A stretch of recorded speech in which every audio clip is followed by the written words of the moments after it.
Good evening friend, मैं विकास कुमार फिर से आज आपका फिजिका पॉइंट चैनल पर स्वागत कर रहा हूँ। आज हम लोग बात करने वाले हैं अपने इलेक्ट्रोस्टेट्स के एक नए लेक्चर के बारे में, एक नए वीडियो के बारे में। जैसा कि आपको पता होगा कि हमने वेव ऑप्टिक्स जो है, जो हम लेकर चल रहे थे तरंग प्रकाश की, उस चैप्टर को हमने ख़त्म कर दिया है और उसका न्यूमेरिकल भी पिछला वीडियो में मतलब कि बताया था आपको, और कुछ क्वेश्चन हमने छोड़ भी रखे थे कि आप लोग क्लियर करना।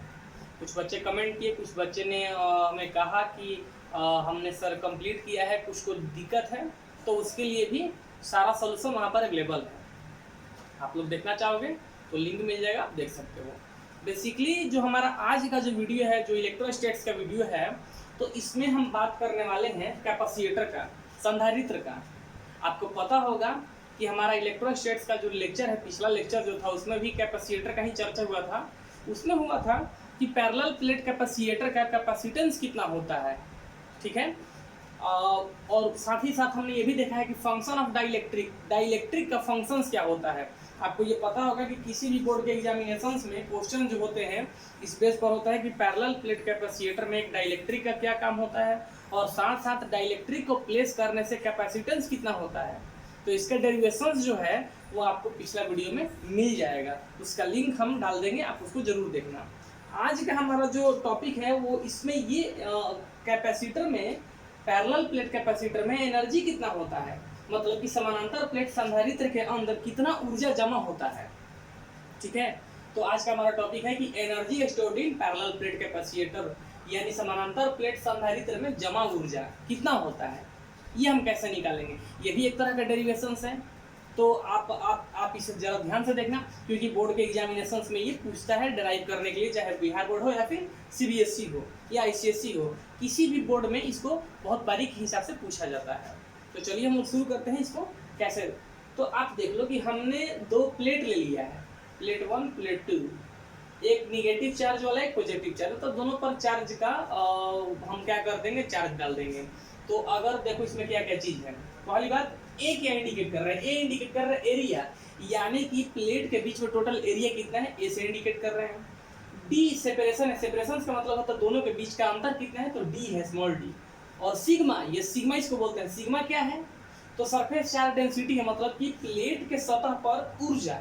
हम बोले ना कि निगेटिव पॉजिटिव चार्ज, हम मतलब प्लेट के जो हमारा कैपेसिटर है, कैपेसिटर का प्लेट के ऊपर चार्ज रख रहे हैं, आवेश रख रहे हैं, तो ये सिग्मा जो है उसी को इंडिकेट करता है, सतह आवेश घनत्व को, यानी कि सरफेस चार्ज डेंसिटी को, इनके सतह पर जितना चार्ज होगा उनके डेंसिटी को इंडिकेट करता है सिग्मा, ठीक है।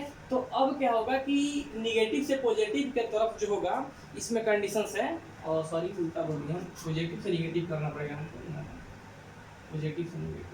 पॉजिटिव से निगेटिव की तरफ इलेक्ट्रिक फील्ड लाइन जो है वो निकलेगा। तो यहाँ पर इस कंडीशंस में इलेक्ट्रिक फील्ड क्या होगा, तो electric field sigma by epsilon not, sigma by epsilon not जो होगा वो इलेक्ट्रिक फील्ड का वैल्यू होगा, यानी कि सरफेस चार्ज डेंसिटी और परमिटिविटी फ्री स्पेस, यानी कि पर यूनिट एरिया पर जितना आवेश होगा, प्रति एकांक क्षेत्रफल पर जितना आवेश होगा वो हमारा विद्युत क्षेत्र कहलाएगा। प्रति एकांक एरिया पर, प्रति एकांक क्षेत्र पर जितना आवेश होगा उसको हम बोलेंगे क्या, विद्युत क्षेत्र, यानी electric field. Electric field per unit area को हम बोल सकते हैं।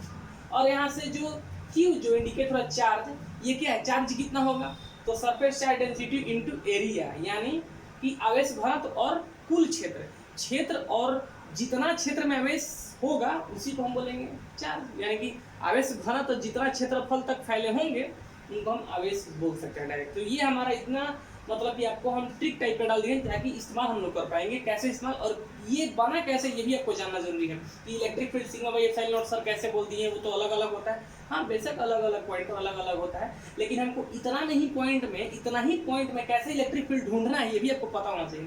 बेसिकली इलेक्ट्रिक फील्ड क्या होता है, आवेश का प्रभाव जहाँ तक हो जाए, चार्ज का इफेक्ट जहाँ तक महसूस हो जाए उसको बोलते हैं इलेक्ट्रिक फील्ड। तो जाहिर सी बात है ये एप्सिलॉन नॉट जो है वो परमिटिविटी फ्री स्पेस होता है, मतलब स्पेस में कहाँ तक आज्ञा दे रहा है आपको आने के लिए, ठीक है। तो ये आवेश यानी चार्ज, तो चार्ज का डेंसिटी पर यूनिट एरिया पर जितना होगा वो क्या होगा, इलेक्ट्रिक फील्ड होगा, यानी कि जितना एरिया पर चार्ज का डेंसिटी होगा उसको हम इलेक्ट्रिक फील्ड बोलेंगे। और ये यहाँ पर चार्ज को बेसिकली सिग्मा इंटू ए से क्यों बोल रहा था, चार्ज मतलब जो हो गया कि ये सरफेस चार्ज डेंसिटी जो है, यानी कि सतह पर आवेश जो है जितना एरिया तक फैला होगा टोटल आवेश का नाम दे देंगे, चार्ज का नाम देंगे। ठीक है, तो अब यहाँ से हम आगे बढ़ते हैं। तो अब कुछ चीज देख लो क्या लिखा है। बोल रहा है कि force on negative plate and positive plate, positive और नेगेटिव प्लेट पर फोर्स कितना होगा।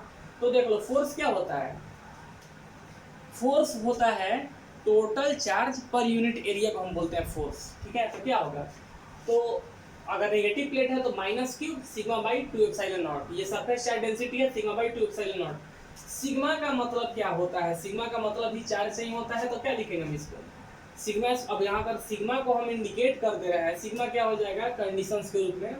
तो अगर डायरेक्टली आप बोल पाओगे यहाँ से, इसीलिए सिग्मा का वैल्यू कितना हो जाएगा, सिग्मा का वैल्यू हो जाएगा क्यू बाई ए, ये जरा आप इसको देख लो, क्यू बाई ए, तो यही तो हम इस्तेमाल कर रहे हैं यहाँ पर।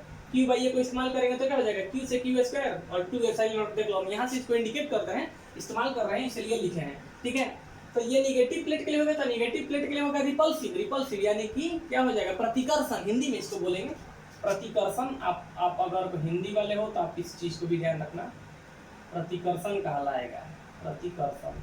ठीक है, और इसी तरह से अगर हम पॉजिटिव प्लेट के लिए लेते हैं तो same conditions Q square by 2 epsilon not, attractions यानी कि आकर्षण।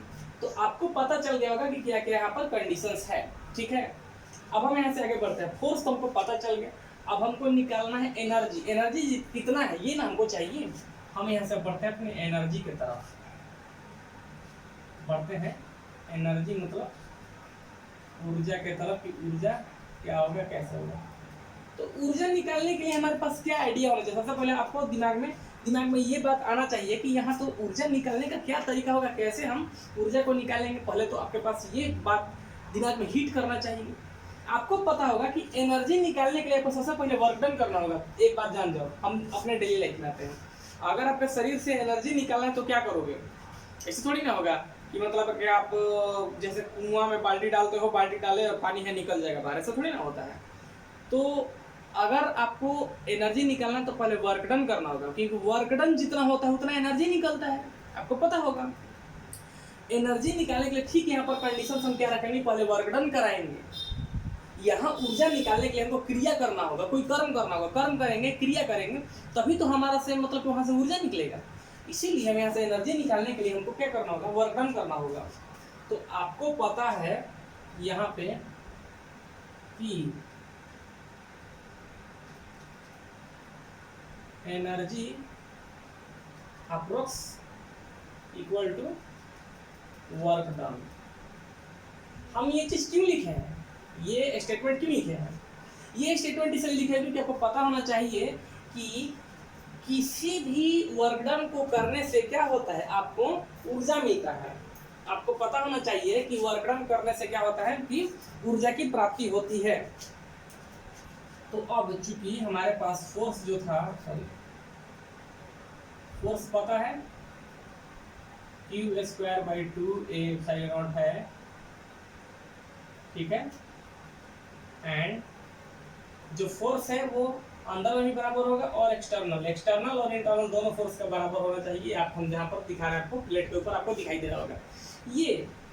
तो अब हम यहाँ से बात करते हैं वर्क डन का। नाउ आपको पता है कि एनर्जी निकालने के लिए आपको वर्क डन करना होगा, तो वर्क डन यानी कार्य कितने का होता है, F.S। आप लोग पढ़े होंगे, बल गुना विस्थापन फोर्स इनटू डिस्प्लेसमेंट। हम यहाँ से ये कंडीशंस क्यों लगाए हैं, ये आपको पता है वर्क डन क्या होता है, फोर्स इनटू डिस्प्लेसमेंट। आप लोग पढ़े होंगे, आपको ध्यान में होगा ये बहुत जगह आप लोग। वर्क डन जो होता है फोर्स इनटू डिस्प्लेसमेंट के बराबर होता है, यानी कि कार्य जो होता है बल गुना विस्थापन के बराबर होता है। तो हम लोग उसको उठाकर लाएंगे। तो ये इतना चीज हमारा लिखने का मेन मकसद यही है कि आपको पता होना चाहिए कि अगर एनर्जी आपको प्रूव करना है, ऊर्जा आपको निकालना है, तो डायरेक्टली ऊर्जा तो मिलेगा नहीं, आपको क्या करना होगा, वर्क डन करना होगा। अरे भैया जब तक आप नहीं दौड़ोगे, कुछ काम नहीं करोगे, तब तक आपके शरीर से एनर्जी आएगा ही नहीं भाई। आपको बात समझ में आ रहा है ना। उसी तरह से यहाँ पर हमारे अगर प्लेट के बीच में एनर्जी निकालना है, देखना है कि एनर्जी है कितना, तो पहले वर्क डन का टेस्ट कर लेंगे। वर्क डन में ही तुरंत हमें पता चल जाएगा कि एनर्जी कितना होगा। तो यहाँ से अगर हम दोनों प्लेट की बात करते हैं तो दोनों प्लेट पर जो फोर्स अप्लाई होगा उस फोर्स के कारण इनमें कुछ वर्क डन होगा, और वही वर्क डन से हमें पता चल जाएगा कि कितना एनर्जी इनके बीच में है। ये है बात। ये दोनों प्लेट पर एक्सटर्नल फोर्स या इंटरनल फोर्स, इन दोनों के कारण क्या होगा, अट्रैक्शंस के कारण वर्क डन होगा। ठीक है, जैसे मान लो कि अगर दो मैग्नेटिक चीज का आप नजदीक लाओगे तो क्या होगा, दोनों के बीच में आकर्षण या रिपल्सन होगा ना। तो आपको पता, मान लो कोई कहेगा कि भैया ये दोनों मैग्नेट के बीच में कितना एनर्जी है, तो जितना ये जो मैग्नेट है आपस में जितना मतलब हिलेंगे, डिस्प्लेसमेंट होगा, माने वर्कडन होगा, तो वो वर्कडन में जो एनर्जी आपको पता चलेगा ये बिल्कुल वही होगा। जितना आप वर्कडन करोगे उतना एनर्जी उसमें है।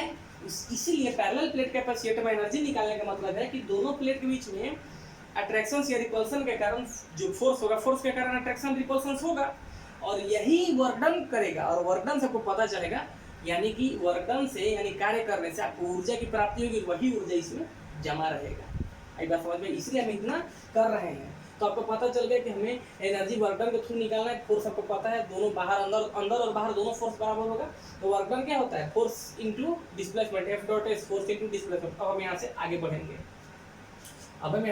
अगर आप नोट करना चाहते हो तो इसको बेसिकली नोट भी कर सकते हो कि कैसे हो रहा है, क्यों हो रहा है। ठीक है, तो आप लोग इसको आराम से मतलब कि पॉज करके भी आप नोट कर सकते हो और देख सकते हो। हम यहाँ से आगे बढ़ते हैं। ठीक है, आपको पता चल गया कि एनर्जी वर्कडन के थ्रू हो रहा है, तो हम अब दिखाएंगे कैसे हो रहा है, क्यों हो रहा है। बारीक से अगर आप बात को समझ रहे हो, सुन रहे हो, तो आपको समझने में जरा भी दिक्कत नहीं होगा। ठीक है, आप बारीक से केवल समझते रहना कि क्या हो रहा है, कैसे हो रहा है। अगर इसके बावजूद आपको कोई दिक्कत है, कोई प्रॉब्लम हो रहा है, तो आप कमेंट बॉक्स में ज़रूर कमेंट करो कि सर हमें यहाँ पर डाउट हो रहा है, हमें यहाँ पर प्रॉब्लम हो रहा है। तो हम ज़रूर वहाँ पर कोशिश करेंगे कि आपको वो चीज़ क्लियरिफाई हो जाए। ठीक है, तो हमें एनर्जी निकालना है ना जी। आपको पता है कि हमें क्या करना होगा, वर्क डन करना होगा, वो भी एफ डॉट एस। इसको हम क्या लिख सकते हैं, इसको हम, अब डिस्प्लेसमेंट तो हमारे पास तो है नहीं, तो यहाँ से हमको डी लगाना होगा, डिस्टेंस। यहाँ पर डिस्प्लेसमेंट जो भी डिस्प्लेसमेंट इतना बीच में ना होगा, यानी विस्थापन। तो विस्थापन के लिए हम क्या इस्तेमाल करेंगे, डी इस्तेमाल करेंगे। अब तो W is equal to force कितना था हमारे पास, Q square by 2a epsilon naught into में डी।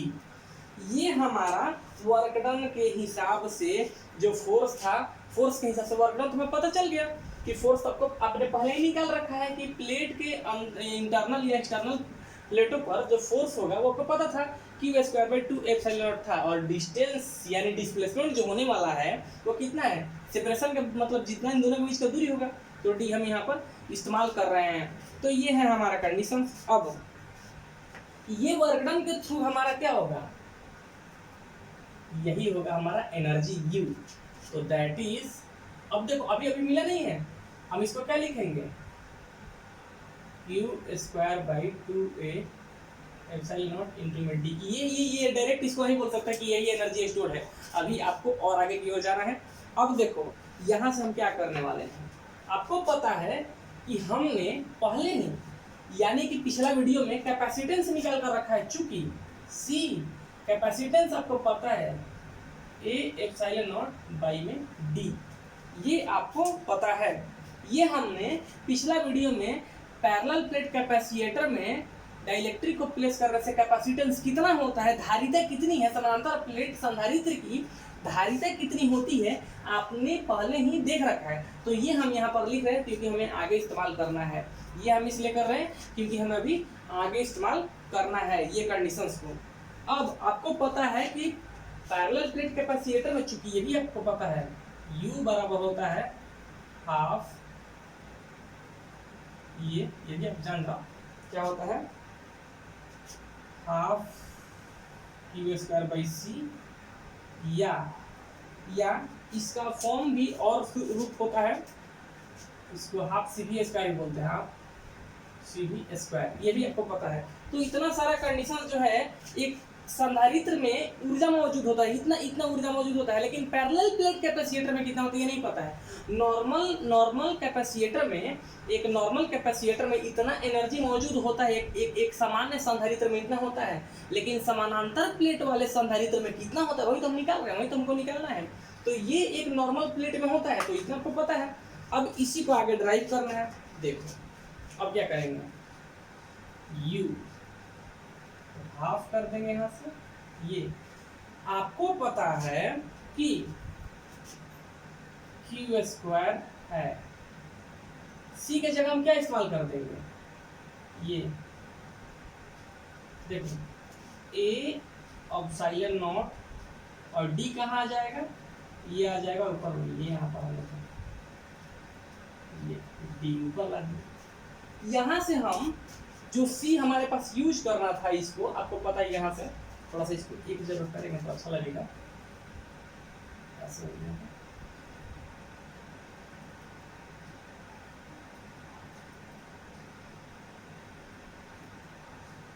ऐसे कर, अब यहाँ से आपको पता है कि सी के जगह पर कैपेसिटेंस जो है हम यहाँ से इसको इस्तेमाल कर रहे हैं, ठीक है। अब यहाँ से देखना है, क्या देखना है, कह रहा है कि अगर इलेक्ट्रिक फील्ड जो है, इलेक्ट्रिक फील्ड पॉजिटिव प्लेट से नेगेटिव प्लेट की ओर चल रहा है और इस इलेक्ट्रिक फील्ड के कारण जो है इलेक्ट्रिक फोर्स भी पैदा हो रहा है, इलेक्ट्रिक फोर्स भी जनरेट हो रहा है, तब हम यहाँ से इस्तेमाल करेंगे कि कितना बन सकता है बात, कितना बन सकता है बात। तो अब जरा देखो Q, आपको पता है, यहाँ देखो Q का वैल्यू कितना है, Q का वैल्यू हम यहाँ से उठाएंगे, Q का वैल्यू वहाँ से उठाओ तो ये 1/2, Q का वैल्यू उठाएगा तो कितना हो जाएगा, सिग्मा इंटू ए का स्क्वायर बाई में A epsilon naught into D. अब यहाँ है तो हम क्या करने वाले हैं कि इसको एप्सिलॉन नॉट से मल्टीप्लाई और डिवाइड करते हैं, यहाँ से एप्सिलॉन नॉट से मल्टीप्लाई और डिवाइड करते हैं। क्यों मल्टीप्लाई और डिवाइड करेंगे ये आपको बता रहे हैं। यहाँ पर हम क्या करेंगे कि एप्सिलॉन नॉट से मल्टीप्लाई और डिवाइड करेंगे। क्यों मल्टीप्लाई डिवाइड करेंगे, तो आप जरा एक चीज को गौर करना, देखो यहाँ से तो ये सिग्मा स्क्वायर बनेगा और यहाँ से हमारा मल्टीप्लाई डिवाइड करने का मेन मकसद ये है कि यहाँ से ये सिग्मा और यहाँ से ये सिग्मा दोनों स्क्वायर बनेंगे। आपको पता है कि सिग्मा बाई एप्सिलॉन नॉट का वैल्यू क्या होता है, ई होता है। तो मेरा करने का मेन मकसद यही है, यहाँ से हेंस ये u इज इक्वल टू क्या हो जाएगा 1/2। तो देखो क्या होने वाला है, sigma square into A square by में ए, और ये एप्सिलॉन नॉट क्या हो जाएगा, एप्सिलॉन नॉट का स्क्वायर और d इंटू एप्सिलॉन नॉट बचेगा। तो आप देखो ये सिग्मा और ये क्या बन जाएगा, इलेक्ट्रिक फील्ड बनेगा, ई लगा देंगे तो हो जाएगा 1/2, ये हो जाएगा ई स्क्वायर बचेगा। अब देखो यहाँ से बेसिकली यहाँ से ए और ए कैंसिल हो जाएंगे, एक यहाँ से ए खत्म हो जाएगा और एक ये खत्म होगा, तो क्या बचेगा ए डी, ठीक है, और बचेगा एक एप्सिलॉन नॉट बचेगा। यहाँ से इतना कंडीशन हमारे पास बच रहा है, इतना कंडीशन हमारे पास बच रहा है। अब जरा देखोगे एरिया और इनके बीच का सेपरेशन जो होगा, इन पर क्या है, केवल चार्ज ही चार्ज जो है, डेंसिटी मतलब कि सरफेस चार्ज डेंसिटी फैले होती है, एक जो होगा एक नॉर्मल कांस्टेंट का काम करेगा। तो इसी हिसाब से आपको यहाँ से पैरेलल प्लेट कैपेसिटर में जितना ऊर्जा होगा मिलेगा कितना, 1/2 epsilon naught into E square. ये रहा आपका कंडीशंस, ये देख लो आपको आ गया। बेसिकली आप फिर से समझना, यहाँ हम फिर से इसे समझा रहे हैं। हम देखो क्या किए हैं, समझो जरा फिर से क्या है।